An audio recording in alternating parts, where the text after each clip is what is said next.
Hi everyone, welcome to my channel or welcome back to my channel Priya Fly. I hope you guys are doing great and yes, going for the interview. So this month I haven't updated any GD topics with you all as because I have updated a lot of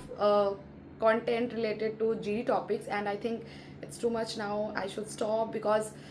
आप सबको इतना आप familiar हो चुके हो and you all are going so but still if you want let me know in the comment section because as I have seen that कि GD topics या question answers related आप सभी के क्रेज थोड़े कम हो गए हैं like you people are enough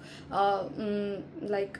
enough smart to understand कि एचआर क्या पूछेंगे नहीं पूछेंगे so but still I have few request on my Instagram DM कि मुझे हमें कुछ अपडेट बताओ जो इंपॉर्टेंट है सो 5 क्वेश्चंस आप लोगों के साथ शेयर करूंगी if you will get help I will feel very good okay so first question if you are an owner of a company what would be the 5 rules you will put on your employees ठीक है सो ये questions बहुत पहले पूछे गए थे stop कर दिया था but still again this started questioning this to the candidates ठीक है सो आई हो आपने इसको नोट कर लिया हो कि अगर आप किसी कंपनी के ओनर होते हैं तो आप उसमें क्या ऐसे 5 रूल्स लागू करेंगे जो कि आपके एम्प्लॉयज़ को फॉलो करनी पड़े समझ आए वो बताना और कभी भी कोई भी ऐसा रूल्स कपड़े से रिलेटेड कभी मत बताना that's the only tips I can give you people okay second thing is how did you spend your school lunch time so आपने अपना स्कूल लंच टाइम कैसे स्पेंड किया है वो आप उनको बतानी है ठीक है स्कूल की टाइम की है आप भूल सकते हैं भूल गई होगी बट स्टिल आपको जो समझ में आता है वो आपको बताना है third question is tell me about your hobbies so hobbies आपकी जो भी है आपको वो मेंशन करनी है and again I am going to highlight something कि अगर आपके रिज्यूमे में कुछ हॉबीज मेंशन है already and in front of HR if you are saying something very different like it's if it's not related to your CV then it can create a problem because recently this happened to one of my subscriber or she might not my subscriber but I उनके comment में था उन्होंने comment में मुझे चीज़ share करी so that's the thing कि मैं आप सबसे शेयर करना चाहूँगी कि जो रिज्यूमे में है उसी हॉबीज़ को पढ़ना या फिर जो आपकी हॉबीज़ आप उनको सामने रखना चाहते हो उसी को आप रिज्यूमे में भी मेंशन करिएगा ठीक है okay number 4 do you have a quality that makes you different from others so if you have any quality जो आपको किसी और से बेहतरीन और अलग बनाती है so do let them know ठीक है ये एक क्वालिटी ये एक ऐसा क्वेश्चन है जिसके थ्रू आपको लाइक वो पूरा जज कर सकते हैं ठीक है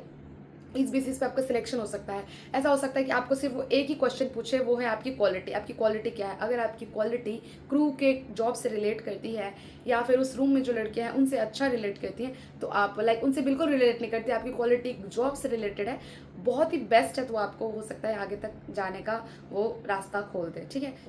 5 social service so what's your thought on social service is all about समाज सेवा सो आप समाज सेवा को लेके क्या थिंकिंग रखते हैं ये उनका क्वेश्चन है बस 6 जो कि बहुत ही अलग अटपटा सा क्वेश्चन है like what special in your resume आपके रिज्यूमे में ऐसा क्या स्पेशल है ठीक है सो आपके रिज्यूमे में कुछ ऐसा स्पेशल है या नहीं है ये आप खुद क्रिएट करेंगे खुद समझेंगे हमारे रिज्यूमे में सबसे ज़्यादा स्पेशल क्या चीज़ होती है मैं बता देती हूँ आपको आपको 2 या 3 चीज़ आपको ये लगेगी सपोज आपने उसमें अपना परसेंटेज मेंशन करी है ठीक है तो आप ये कह सकते हो दैट मुझे एक बहुत अच्छा हाई परसेंटेज मिला था आप उसमें आप मिला के बोल सकते हो कि आप एक गुड टीम लीडर थे इस अच्छा सा आप बहुत हर क्लास को बहुत अच्छा रिप्रेजेंट करते थे सब चीज़ संभालते थे आपकी कम्युनिकेशन अच्छी थी आप पढ़ने में अच्छे थे आपकी मेमोरी पावर अच्छी थी आप चीज़ों को क्विक लर्नर थे इस वजह से आपको ये मार्क्स लाने में भी हेल्प करा है and you got this much of percentage तो ये आपकी एक फर्स्ट पॉइंट है देखा आपको मैं बहुत ही बेस्ट टिप दे रही हूँ it will guide you a lot second चीज़ ये है कि आप कह सकते अगर उसमें आपने कुछ हॉबीज़ ऐड करी है जो कि आपकी बहुत बेस्ट हॉबीज़ है और आपने कुछ उसमें क्वालिटीज़ ऐड करी है जो कि आपको लगता है कि ये क्वालिटी किसी में होनी चाहिए and you if you can prove कि आपके अंदर वो क्वालिटी है क्यों है किस तरह से आप उसको यूज़ कर रहे हो and how you are not misusing that qualities so it will be a great example of how why you want to be a crew and why you should be a crew ठीक है सो ऐसा ये tip मैं आपको देना चाहूँगी इसको ध्यान रखना अगर आपको लगता है कि ये यूजफुल है तो okay so guys these are the question which I have collected recently wait for the part 2 because I am going to update part 2 also on my channel within 1 week or 2 weeks so stay tuned and don't forget to subscribe my channel thanks for watching bye